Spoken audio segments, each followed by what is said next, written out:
Okay, like to welcome you to the Sturgis Library Board meeting on, this is July the 26th. So we'll bring this meeting to order, please. I don't know if everybody has seen the minutes yet. Yes, I looked them over briefly in the email. I'd move to approve. Okay. I'll second. Okay. Everyone in favor say aye. Aye. Aye. Okay, so that motion is approved. Financial reports. All right. Again, nothing out of the ordinary. I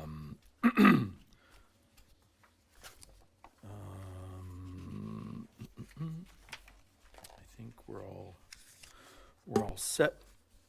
That way the register is correct, and a little bit of interest in the income in the savings and in the Dunn Trust. And some summer reading program stuff out of the checking, which came from grant money that we receive throughout the year. We have the second quarter report from the Community Foundation for the endowment there, which is looking good. Things are I think rebounding well.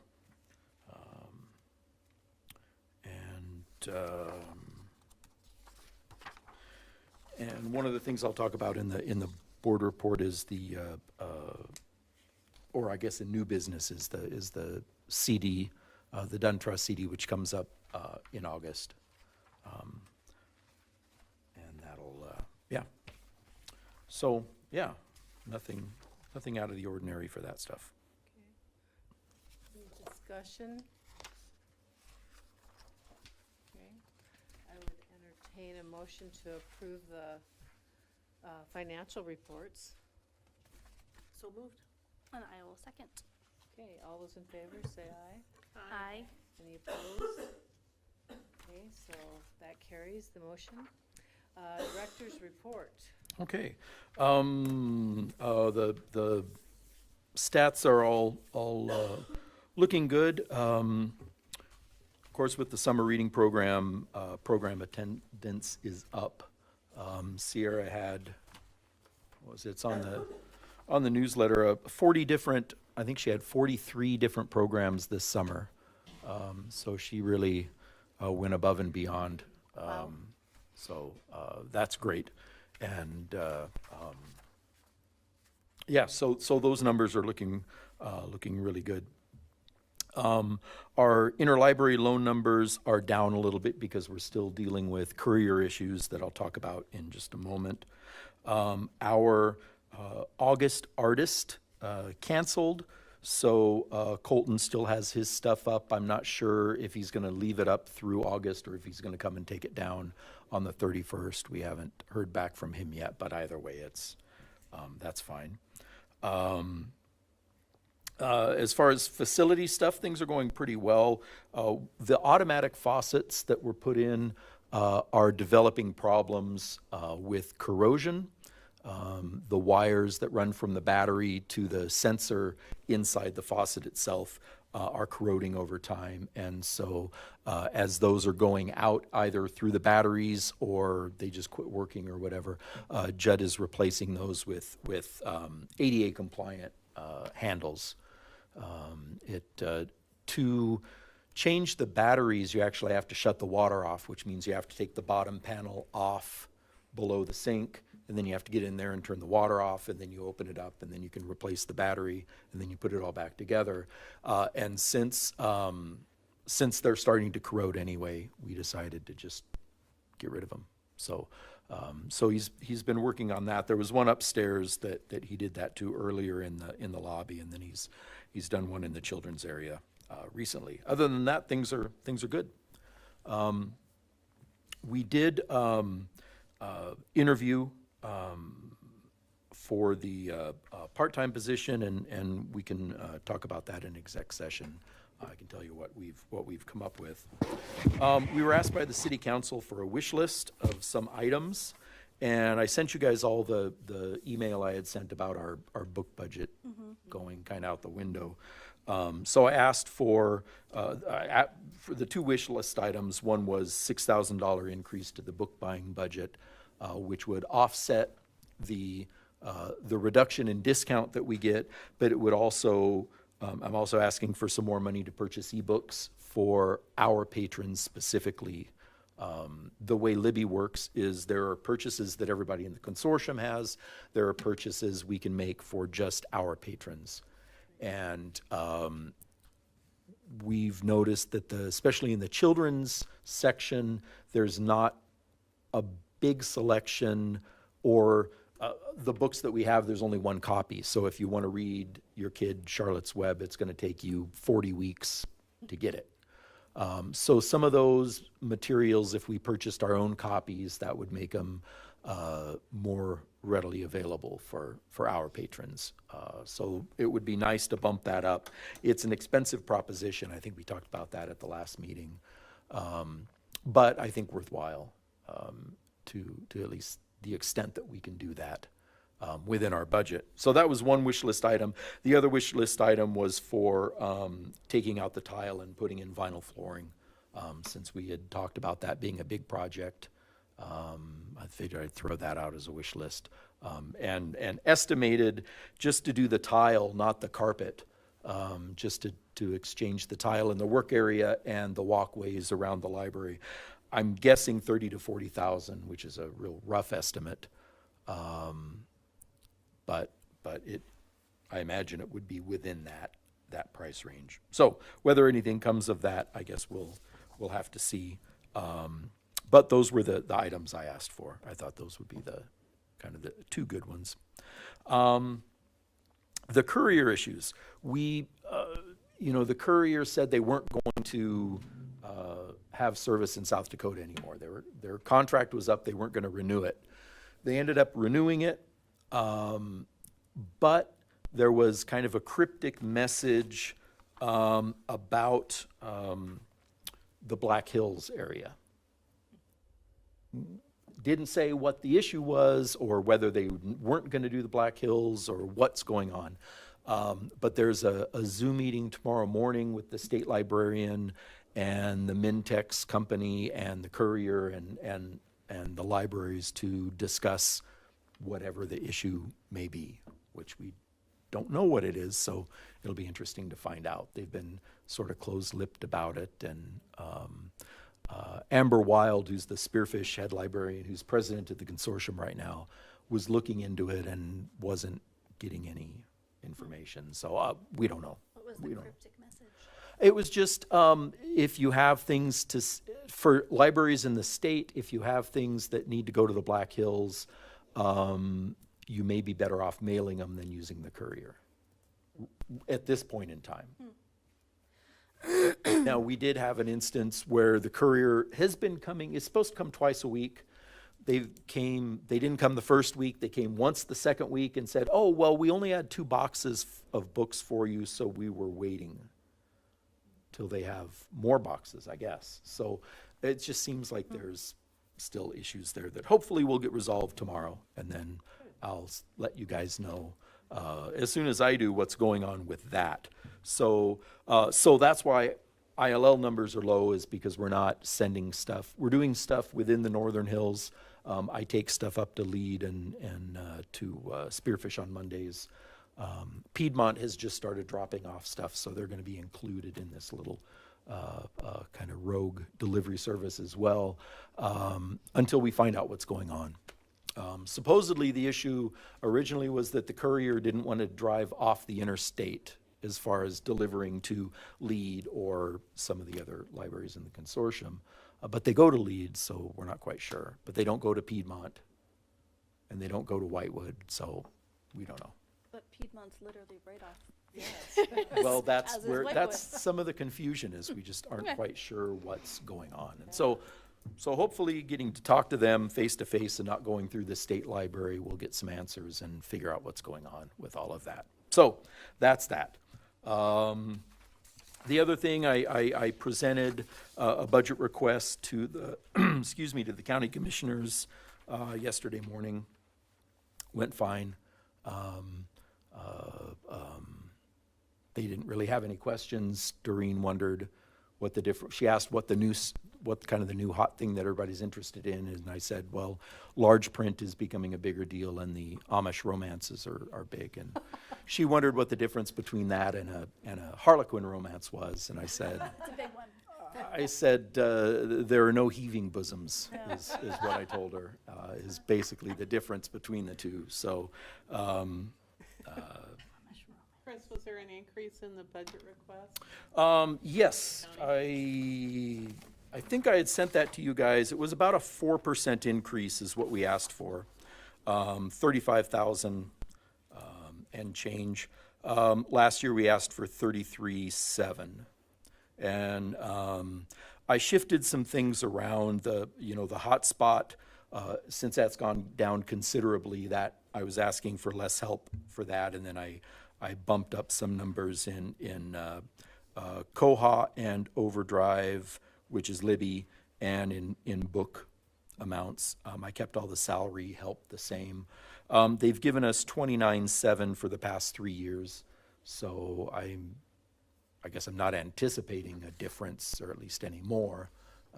How they give that money between Faith, Piedmont, and us is up to them. So, yeah, I talked about the stuff we do in the county, and that we're planning on doing some digital literacy courses out in the county, and that the hotspots are used quite a bit, and so yeah, so yeah, that was fine. And yeah, that's it for the director's report. Any questions or discussion? Okay, unfinished business. Yeah, so the last meeting, we had talked about making changes to the temporary card and new patron checkout rules.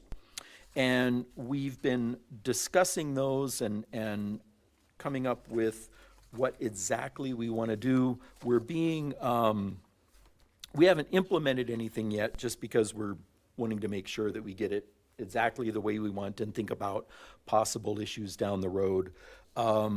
Keeping the, not letting temporary card members check out equipment is we're going to keep that. The new patron checkout rules are what we're still thinking about. The idea, instead of having them pay a deposit or put down a deposit for things, we're thinking about making it an 8-week probationary period, because a lot of times people will come in, they'll check out a book, and after 3 weeks it automatically renews, so we potentially won't see that book back for 6 weeks. And 6 weeks was the cutoff period for letting them do stuff. So if we extend that to 8 weeks, then we find out if they're going to return stuff or not, and then we can, and then if they return it, then I think that's a sign of good faith on their part that they'll be, that they'll be good stewards, and then they'll be able to use the equipment. But I think the other change is what equipment kids can use, and we're looking at changing the sign-up sheet to include a little thing about, the parent is responsible for any damage to equipment, lost books, whatever, and that the parent has to sign that, so that way we have, then the kid can come, and if they want to check out the drone, they can, and if they break something or lose it, then the parent has been informed that they are responsible for the replacement cost or the repair cost. And with the equipment things, we're putting the replacement cost on the items. So like if they check out the ghost hunting kit, they open it up, it's got a price list of what it is for everything. So if they lose something, they know ahead of time what the replacement cost would be. So that way, hopefully we can avoid any surprises that way. So that's what we're leaning toward for the new patron checkout stuff. And we're hoping that by the end of August, we'll have everything in place and a policy that we can show you guys to show you what we're interested in. So that's the changes to the, so there isn't any action on that business, but But that's where we're at for those. Does anyone else have any new business to add? Okay. Okay, then I think are at the point to go into executive session. No, new business Oh, first. yep, the Dunn Trust. I thought maybe you'd done Yeah. that. Okay. And that,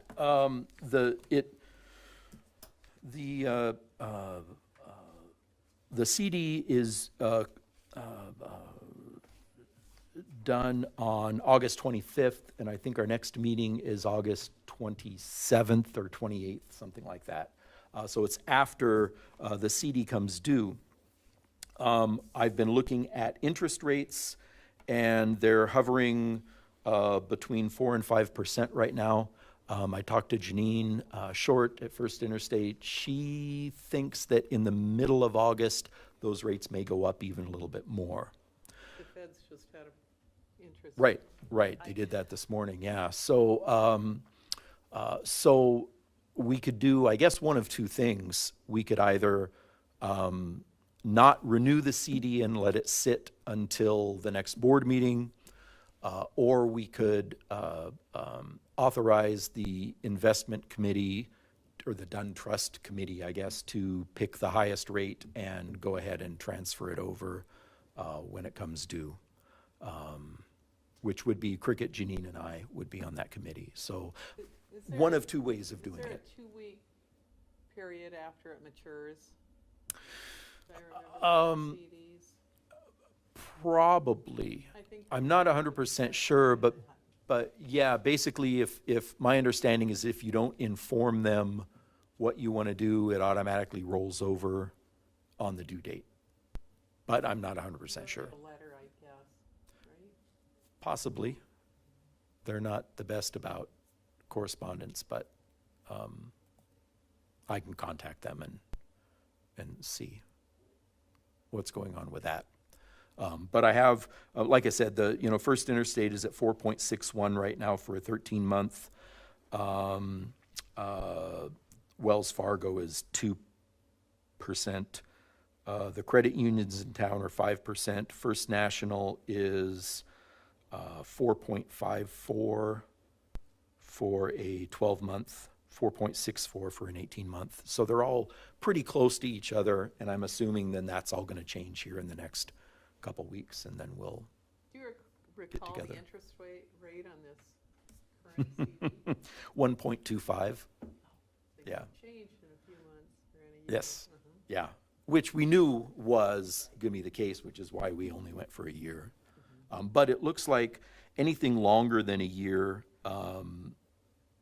like if you look at a 2 or 3 year, those, as far as my research is, those are going down considerably as far as your return.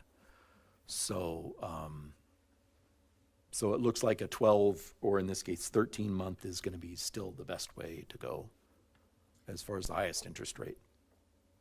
But I'd make a motion that we allow the Alice Dunn Committee to review and research the best interest rates available and decide what to do with this savings account.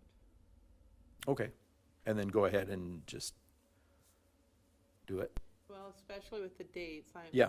us not meeting, if you're uncertain about the maturity, Yeah. well, you know the maturity date, but Right. if there's not a window of time that we can move on it. Do you want, think do you we want should to, let if it set there, for if there is a window, do you want to wait until the next meeting? Um, We could do that. Sure.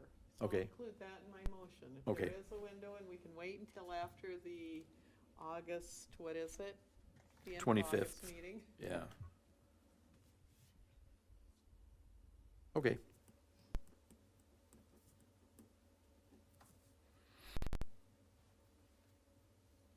I'll second. Okay. Sorry. You second. All those in favor, say aye. Aye. All those opposed? who gets credit for, right, I guess I was, she did. okay.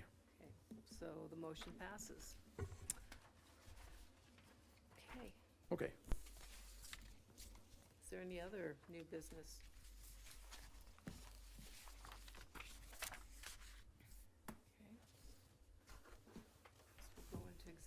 session then? Yes, please.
Okay.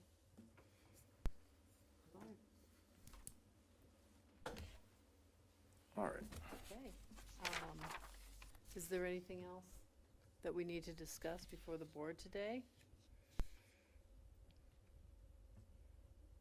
Okay. As your audience. Okay, I would entertain a motion for the meeting to be adjourned. So moved. Second. All those in favor? Aye. Any opposed? Okay, I'm sorry, thanks, who everybody. seconded? Kathy. So, yeah, I moved.